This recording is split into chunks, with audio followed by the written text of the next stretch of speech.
नमस्कार दोस्तों, स्वागत है आप सभी का आज की इस क्लास में। कैसे हैं आप सब? उम्मीद करता हूं सभी ठीक होंगे और बेहतर होंगे और आप सभी की तैयारी दोस्तों बेहतर चल रही होगी।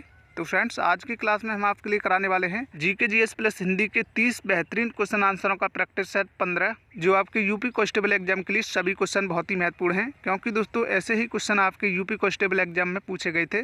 तो फ्रेंड्स, वीडियो में शुरू से अंत तक जरूर बने रहें और देखें आप इन 30 प्रश्नों के टेस्ट में आप कितने क्वेश्चनों का सही आंसर कर पाते हैं, और कोशिश करिए आपका स्कोर इन 30 प्रश्नों के टेस्ट में कम से कम 20 प्लस रहना चाहिए। तो चलिए दोस्तों, बिना देरी के क्लास को शुरू करते हैं। तो आज का पहला क्वेश्चन है, भारतीय संविधान की प्रारूप समिति के अध्यक्ष कौन थे? चलिए जल्दी से आंसर करेंगे।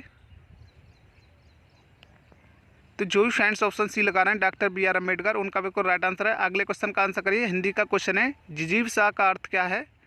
चलिए, जिजीविका का अर्थ बताना है। मोस्ट इंपोर्टेंट क्वेश्चन है फ्रेंड्स, ये क्वेश्चन काफ़ी बार पूछा गया है।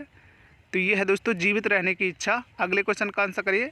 हास्य गैस निम्नलिखित में से किस गैस को कहा जाता है? चलिए जल्दी से आंसर करेंगे। तो जो भी फ्रेंड्स ऑप्शन ए लगा रहे हैं, नाइट्रिक ऑक्साइड, उनका बिल्कुल राइट आंसर होगा। अगले क्वेश्चन का आंसर करिए। किए गए उपकार को मानने वाला कहलाता है? चलिए, मोस्ट इंपोर्टेंट क्वेश्चन है फ्रेंड्स, किए गए उपकार को मानने वाला क्या कहलाता है? तो इसे कहा जाता है दोस्तों कृतज्ञ। और दोस्तों, किए गए उपकार को ना मानने वाले के लिए क्या कहा जाता है? तो याद रखेंगे दोस्तों, इसे कहा जाता है कृतज्ञ। चलिए बढ़ते हैं अगले क्वेश्चन की ओर। अगला क्वेश्चन दिया है, भारतीय महिला मिताली राज का संबंध किस खेल से है? ऑप्शन है आपके तीरंदाजी, हॉकी, क्रिकेट या कुश्ती से। चलिए कौन सा ऑप्शन लॉक करोगे? तो इनका संबंध है दोस्तों क्रिकेट से। और दोस्तों, मिताली राज एक दिवसीय क्रिकेट मैच में दोहरा शतक बनाने वाली प्रथम भारतीय महिला हैं, तो इन्हें भी आप अच्छे से ध्यान रखेंगे। चलिए बढ़ते हैं अगले क्वेश्चन की ओर। अगला क्वेश्चन दिया है, नंद वंश के अंतिम शासक कौन थे? चलिए, मोस्ट इंपोर्टेंट क्वेश्चन है फ्रेंड्स। तो ऑप्शन दिए हैं चाणक्य, चंद्रगुप्त, घनानंद या अशोक। तो जो भी फ्रेंड्स ऑप्शन सी लगा रहे हैं घनानंद, उनका बिल्कुल राइट आंसर होगा। अगले क्वेश्चन का आंसर करिए। अग्नि परीक्षा देने का सही अर्थ बताएंगे। चलिए जल्दी से आंसर करें। अग्नि परीक्षा देना का सही अर्थ क्या है? तो जो भी फ्रेंड्स ऑप्शन सी लगा रहे हैं कठिन परिस्थिति में पढ़ना, उनका बिल्कुल राइट आंसर है। चलिए नेक्स्ट क्वेश्चन दिया है, रक्त का शुद्धिकरण कहाँ होता है? ऑप्शन है आपके फेफड़ा, किडनी, लीवर या आमाशय में। तो जो भी फ्रेंड्स ऑप्शन बी लगा रहे हैं किडनी, उनका बिल्कुल राइट आंसर है। अगले क्वेश्चन का आंसर करिए। गंडक परियोजना भारत के किन दो राज्यों की संयुक्त परियोजना है? चलिए, मोस्ट इंपोर्टेंट क्वेश्चन है फ्रेंड्स। तो ये परियोजना है दोस्तों उत्तर प्रदेश और बिहार की। अगले क्वेश्चन का आंसर करिए। छत से ईंट गिरी वाक्य में कौन सा कारक है? चलिए बताइए। तो इसमें है दोस्तों अपादान कारक। चलिए अगले क्वेश्चन का आंसर करिए। समष्टि का विलोम शब्द बताइए। समष्टि का विलोम शब्द क्या होगा? तो जो भी फ्रेंड्स ऑप्शन डी लगा रहे हैं बीएसटी, उनका बिल्कुल राइट आंसर है। अगले क्वेश्चन का आंसर करिए। विश्व व्यापार संगठन का मुख्यालय कहाँ स्थित है? चलिए जल्दी से आंसर करें। विश्व व्यापार संगठन का मुख्यालय कहाँ स्थित है? तो ये है दोस्तों आपका जिनेवा में। अगले क्वेश्चन का आंसर करिए। एशिया का नोबेल किस पुरस्कार को कहा जाता है? चलिए, तो एशिया का नोबेल कहा जाता है दोस्तों रमन मैग्सेसे पुरस्कार के लिए। तो जिन्होंने भी ऑप्शन बी लगाया था, उनका बिल्कुल राइट आंसर होगा। दोस्तों बात करें भारत रत्न की, ये हमारे भारत का सर्वोच्च पुरस्कार है और दोस्तों दादा साहब फाल्के पुरस्कार के क्षेत्र में दिया जाता है। तो ये दिया जाता है दोस्तों सिनेमा के क्षेत्र में। चलिए अगला क्वेश्चन देखिए। मानव शरीर में क्रोमोसोम्स की संख्या कितनी होती है? चलिए बताएंगे। मानव शरीर में क्रोमोसोम्स की संख्या कितनी होती है? तो कौन सा ऑप्शन लॉक करोगे? तो ये होती है दोस्तों 46 गुणसूत्र यानी 23 जोड़े। चलिए अगला क्वेश्चन देखिए। मुकुंद किसका पर्यायवाची शब्द है? ऑप्शन है आपके विष्णु, शिव, कामदेव या सूर्य का।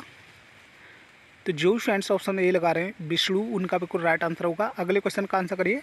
रामचरितमानस की भाषा क्या है? चलिए, रामचरितमानस की भाषा क्या है? तो ये लिखा है दोस्तों अवधी भाषा में। चलिए नेक्स्ट क्वेश्चन का आंसर करिए। हर वर्ष राष्ट्रीय युवा दिवस कब मनाया जाता है? हर वर्ष राष्ट्रीय युवा दिवस कब मनाया जाता है? तो ये मनाया जाता है दोस्तों 12 जनवरी के लिए। अगले क्वेश्चन का आंसर करिए। भारत की प्रथम महिला शासिका कौन थी? चलिए बताइए। तो ये थी friends Razia Sultan. Next question का आंसर करिए। घाना पश्चिमी बिहार किस राज्य में स्थित है? चलिए, मोस्ट आईएमपी क्वेश्चन है फ्रेंड्स। घाना पश्चिमी बिहार किस राज्य में स्थित है? तो ये है दोस्तों आपका राजस्थान में। अगले क्वेश्चन का आंसर करें। रिज्जू किसका विलोम शब्द हो जाएगा? रिज्जू किसका विलोम शब्द हो जाएगा? तो ये है दोस्तों वक्र का। अगले क्वेश्चन का आंसर करिए। निम्नलिखित में से ऊष्म व्यंजन कौन से हैं? हिंदी वर्णमाला में 4 ऊष्म व्यंजन होते हैं, तो वो कौन कौन से हैं? तो याद रखना दोस्तों, ये होते हैं आपके श, श, श और एक होता है हा। तो इस क्वेश्चन को याद रखेंगे, काफ़ी इंपॉर्टेंट क्वेश्चन है, काफ़ी बार पूछा गया है। चलिए बढ़ते हैं अगले क्वेश्चन की ओर। अगला क्वेश्चन है गौशाला में समास बताना है आपके लिए। गौशाला में कौन सा समास है? चलिए, तो जो भी फ्रेंड्स ऑप्शन बी लगा रहे हैं तत्पुरुष, उनका बिल्कुल राइट आंसर हो जाएगा। चलिए अगला क्वेश्चन देखिए। सुंदरी वृक्ष बहुतायत मात्रा में पाए जाते हैं, तो ये कहाँ पाए जाते हैं? सुंदरी वृक्ष कहाँ पाए जाते हैं? तो ये पाए जाते हैं दोस्तों गंगा ब्रह्मपुत्र डेल्टा में। तो जिन्होंने भी ऑप्शन बी लगाया था उनका बिल्कुल राइट आंसर है। अगले क्वेश्चन का आंसर करिए। इंडिका प्रसिद्ध पुस्तक किसके द्वारा लिखी गई है? चलिए, मोस्ट इंपोर्टेंट पुस्तक है दोस्तों। इंडिका किसके द्वारा लिखी गई है?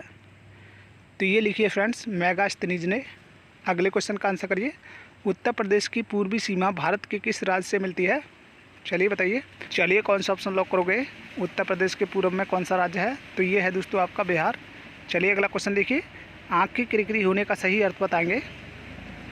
आँख की किरकिरी होने का सही अर्थ क्या है? तो इसका जो सही आंसर रहने वाला है दोस्तों वो है आपका ऑप्शन डी, कष्टदायक होना। चलिए बढ़ते हैं अगले क्वेश्चन की ओर। अगला क्वेश्चन दिया है सनसनाहट में कौन सा प्रत्यय है? सनसनाहट में कौन सा प्रत्यय है? तो जिन्होंने भी ऑप्शन डी मारा है आहट, उनका बिल्कुल राइट आंसर होगा। अगले क्वेश्चन का आंसर करिए। प्लाज्मा अनुसंधान केंद्र कहाँ स्थित है? ऑप्शन है आपके गांधीनगर, लखनऊ, हैदराबाद या पुणे में। तो बताइए दोस्तों। तो इसका जो सही आंसर है दोस्तों गांधीनगर में। अगले क्वेश्चन का आंसर करिए। शोक किस रस का स्थायी भाव है? चलिए, शोक किसका स्थायी भाव है? तो शोक है दोस्तों करोड़रस का स्थायी भाव।